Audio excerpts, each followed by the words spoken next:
what if the reason you can't relate to your grandparents has absolutely nothing to do with technology or changing cultures or different values? Right. What if it's actually something else entirely? Exactly. What if that disconnect is actually the result of a deliberate centuries-old industrial strategy? Because, I mean, you can't log onto the internet today without walking straight into a generational turf war. Oh, absolutely not. It's everywhere. Right. You've got the endless okay boomer memes and younger generations venting about the housing market and blaming older folks for the economy. And then on the flip side, you have the older generations bashing the youth for their work ethic or lack thereof. Yeah, exactly. And we just sort of accept this endless cycle of demographic combat as like a natural law of human nature. We do.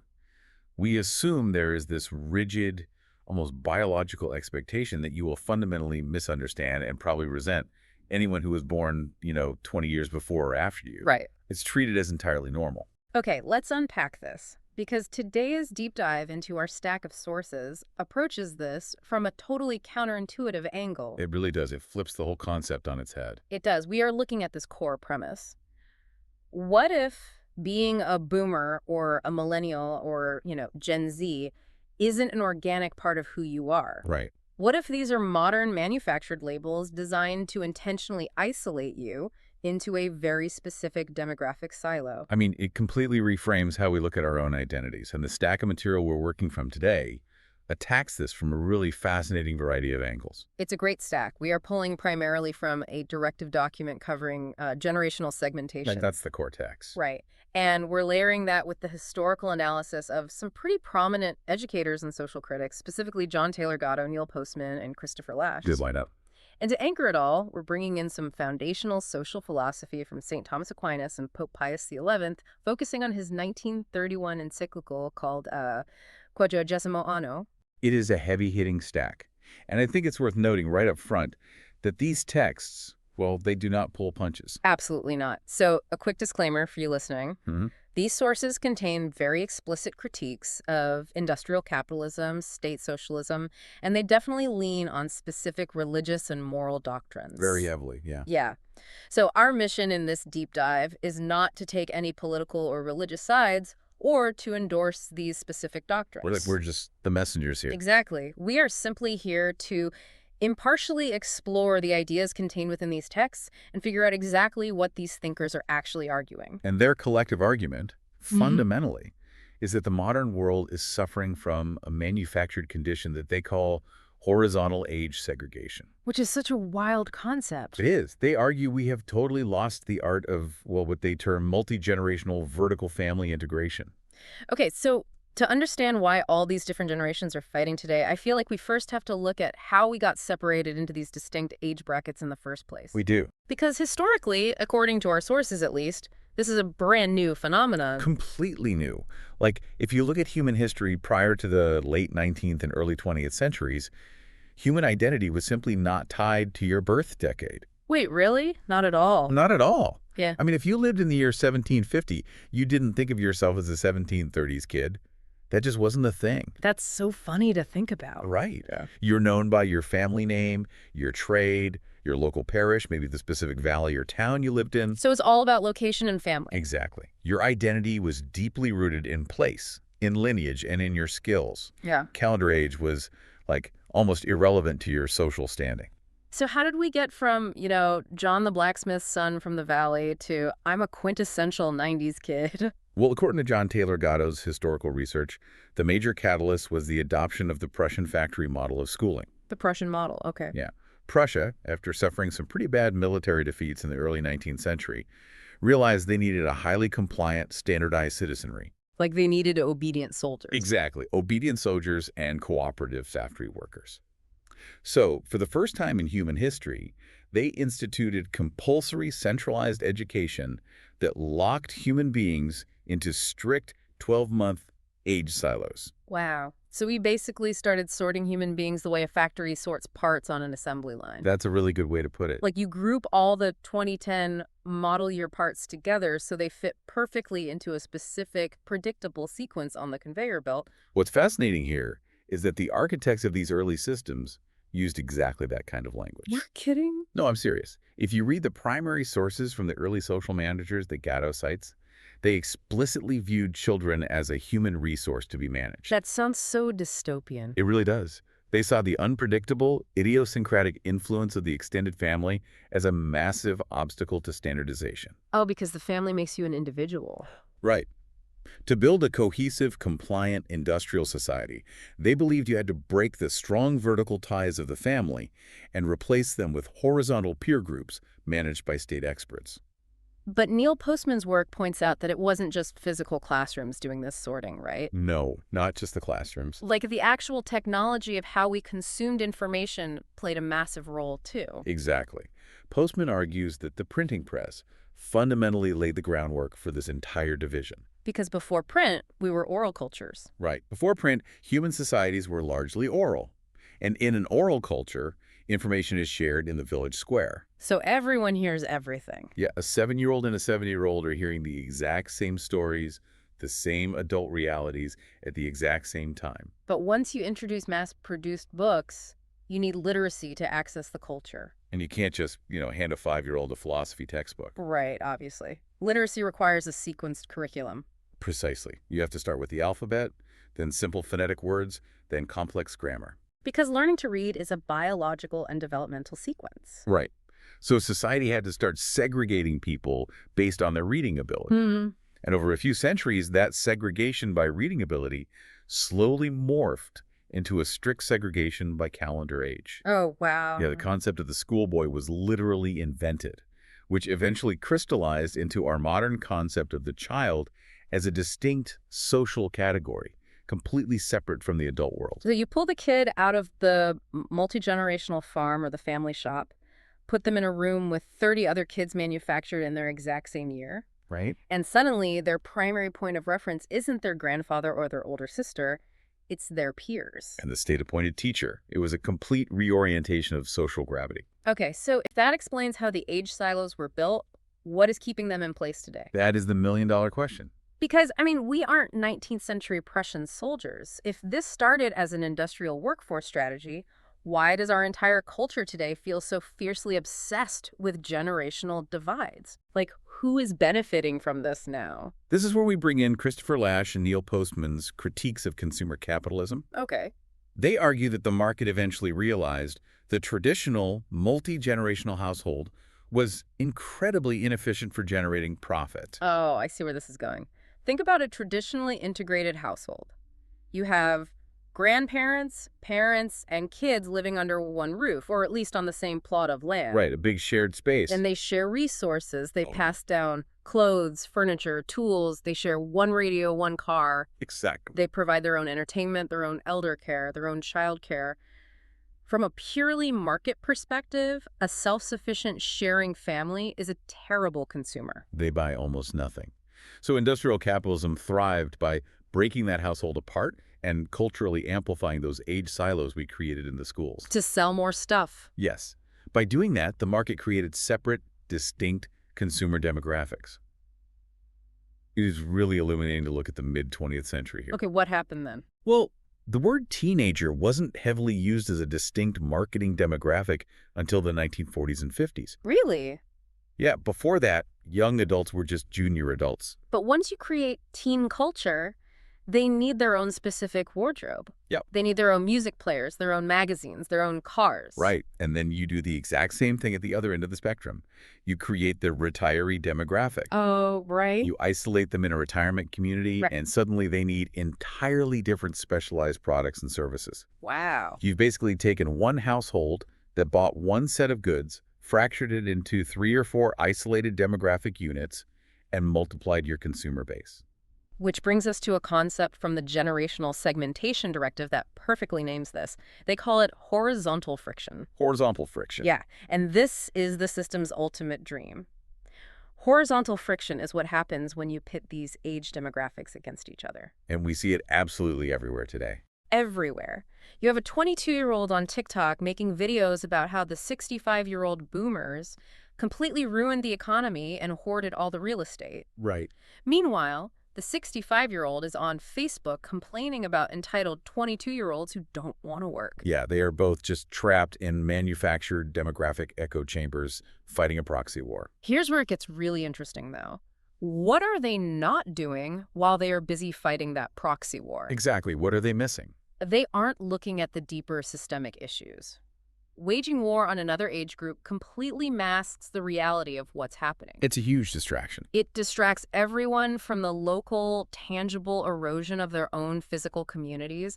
It distracts them from the fact that wealth and power have been massively centralized over the last 50 years, and that they are all, regardless of what decade they were born in, feeling the exact same rootlessness, inflation, and economic pressure. Christopher Lasch actually points out that this severance of historical continuity leaves both the young and the old completely stranded. Stranded how? Well, the young have no inherited wisdom to help them navigate an incredibly complex economic world. Right, because they're cut off from the elders. Exactly. And the elderly are stripped of their traditional respected role as guides and elders. They aren't revered, they are just rendered obsolete. So if slicing us up by age, this horizontal segregation, is just a manufactured economic and political strategy, what is the alternative? We have to look backwards for that. Right, like how did humans actually function before all this? Our sources call the historical solution vertical integration. Vertical integration is the organic social structure. It's a community where toddlers, young adults, parents, and elders all share the same physical, economic, and spiritual space on a daily basis. So instead of a 15-year-old only ever interacting with other 15-year-olds in a high school, Right. and a 70-year-old only interacting with other 70-year-olds in a managed care facility, they are physically working and living together. Yes. Gatto writes extensively about this. He uses the example of his own youth in Monongahela, Pennsylvania, and his observations of modern Amish communities. Okay. When a 20-year-old works alongside a 60-year-old on a homestead or in a local trade, something vital happens that you just cannot replicate in a classroom. What happens? Generational wisdom and technical skill flow downward, while youthful energy and physical strength flow upward. Oh, that's beautiful. The artificial horizontal identity completely dissolves into a shared, tangible purpose. It makes me think of an old-growth forest. Oh, I like that analogy. Yeah, like you don't have a healthy forest where all the trees are exactly 10 years old. Right, that would be unnatural. A forest like that is a commercial tree farm planted for a timber harvest, which, going back to the Prussian school model, is a pretty terrifying parallel. That is a chilling parallel, actually. Right, but a real organic forest has tiny saplings, towering mature trees, and decaying logs, all sharing the exact same soil and nutrients. Yeah. The deep roots of the old trees bring up nutrients and share them through fungal networks with the saplings that can't reach them yet. If we connect this to the broader social picture, that forest analogy is perfect. It really tracks. Vertical integration protects the saplings, the children, from the absolute tyranny of peer socialization. Yes, because kids can be brutal to each other. Exactly.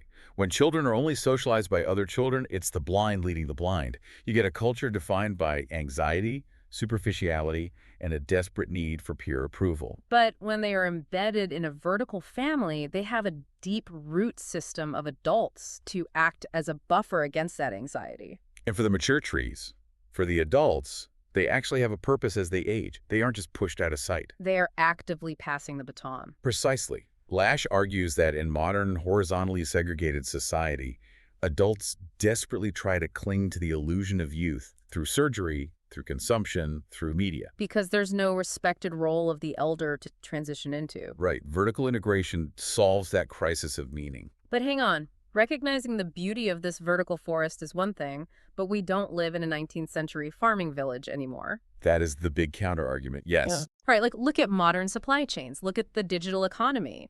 A single extended family or a local neighborhood association can't manage a global power grid or manufacture microchips. No, they can't. So don't we absolutely need the giant centralized state and massive corporate structures just to keep the lights on and society functioning? This raises an important question, and it's the exact tension that brings us to the philosophical core of our sources. Okay, let's get into it. Specifically, St. Thomas Aquinas and Pope Pius XI's encyclical Quadragesimo Anno. They address this exact reality through a concept called the principle of subsidiarity. Right, subsidiarity, let's break that down because the directive relies heavily on it. How does it actually work? At its core, the principle of subsidiarity dictates that problems must be solved by the smallest, most localized authority competent to handle them. Okay. The hierarchy goes: the individual, then the family, then the local neighborhood or parish, the town, and only finally the centralized state. But how does that work in practice? When the modern world is so complex, how does the larger organization fit in without just taking over? The key is in the Latin root of the word subsidiarity subsidium, which means help or support. Help, not control. Exactly. The higher authority's only legitimate role is to provide scaffolding to help the lower authority function, never to destroy or absorb it. Okay, give me an example. Let's look at something like elder care or education. Under a centralized model, the state taxes the community, takes the money to the capital, creates a massive one-size-fits-all bureaucracy, and dictates exactly how elders will be cared for or children will be taught. Treating citizens as just passive consumers of a state service. Right, which strips the local community of its agency and its resources. Right, they have no say anymore. But under subsidiarity, if a local community is struggling to fund its school or its elder care, the state might step in to provide financial subsidium grants or resources. But it leaves the actual management to the locals. Yes. The curriculum, the hiring, the daily operations stay with the local families and the neighborhood guild.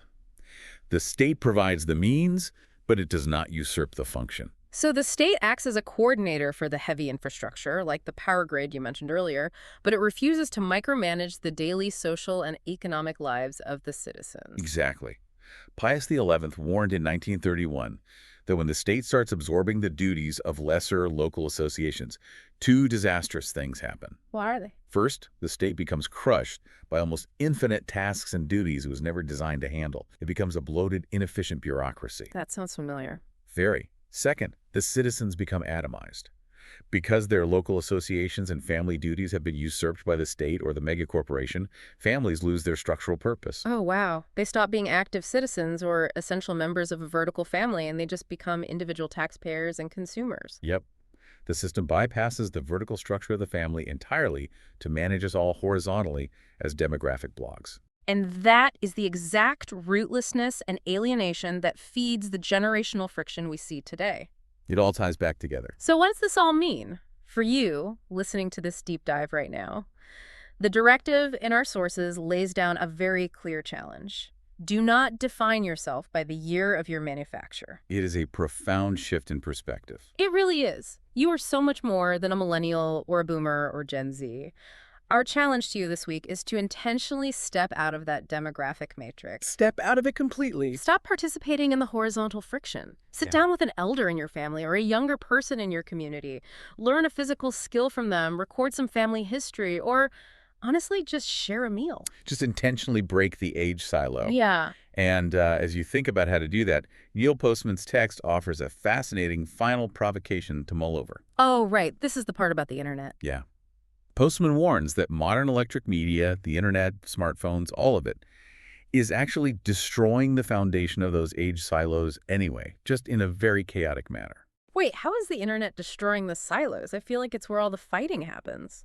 It is, but the digital world doesn't segregate information by reading level or age the way the printing press did. Oh, I see. Right? A 7-year-old with an iPad has access to the exact same unfiltered information, the same global news, the same adult secrets and realities as a 70-year-old. That's wild to think about.